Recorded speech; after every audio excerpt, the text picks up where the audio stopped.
Have you ever seen something like this in the sky? It looks like a rainbow all around the sunshine. It's actually called a halo, or in this case, a sun halo. This picture was sent into the WMUR.com local section of our website from the Moore Dam in Littleton a few years ago. And you can actually make out some high clouds in between the sunshine and where this halo is. And that's what plays really a key role in what creates this halo.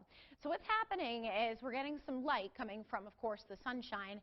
And as that interacts with these high clouds, cirrostratus clouds, which are essentially ice crystals, as the light comes into contact with those ice crystals, it bends the light and eventually will create this halo, or the 360-degree circle around the sunshine. It can also happen at night too, but you need that certain type of cloud cover, again, the high clouds that contain ice crystals, that will make this big circle around either the sun or the moon. So now you know exactly what's been happening when you see that circle or halo around the sun or the moon.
Picture's nearly finished now.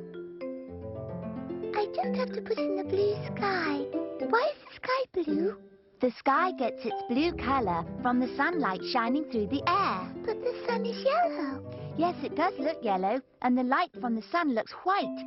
But sunlight holds all the colors of the rainbow. Do you want to see how all the colors mixed together can make white sunlight? Yes, let's see. Well, let's paint rainbow colors onto the circle of card.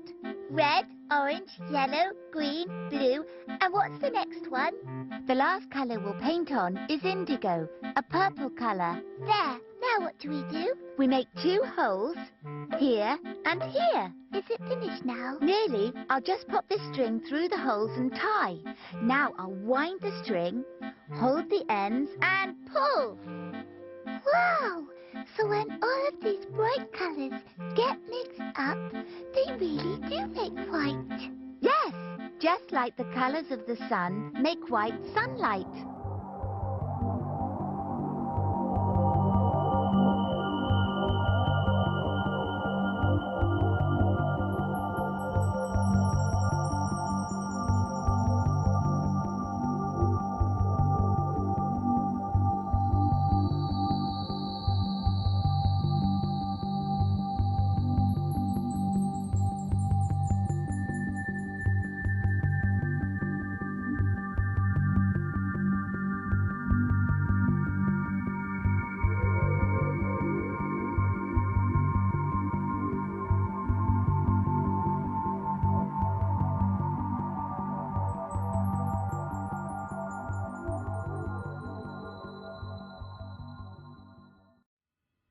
When a beam of light hits a piece of glass straight on, it passes right through it. But the waves that make up the light actually get slowed down by the glass and only go back to their normal speed when they come out the other side. That slowing down is what causes white light to split into a rainbow of colour whenever it hits glass on an angle. It happens because glass slows some colours of light more than others, and because slowing down on an angle makes light bend. It's easy to understand the bending if you picture how the light waves would look from above, like how waves at the beach look if you see them from the air. And while white light's made up of all the different colours of light, it also helps to look at them one colour at a time. When a wave front of red light hits glass on an angle, the part of the wave that enters the glass first gets slowed down before the rest, and that changes the angle of the whole wave, like how waves bend around a cliff. Violet light gets slowed down even more by glass, so its waves bend more. All the other colours get bent somewhere in between. So the colours get separated when they first enter the glass on an angle, and they spread out even more when they speed up on an angle as they leave. The reason the different colours slow down different amounts in glass is because they've got different wavelengths.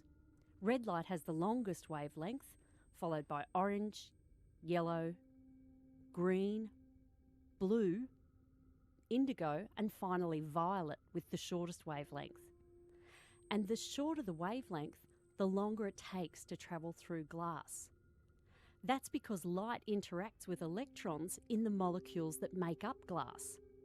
Long wavelength light, like red, only interacts a bit with the electrons, so it doesn't get slowed much.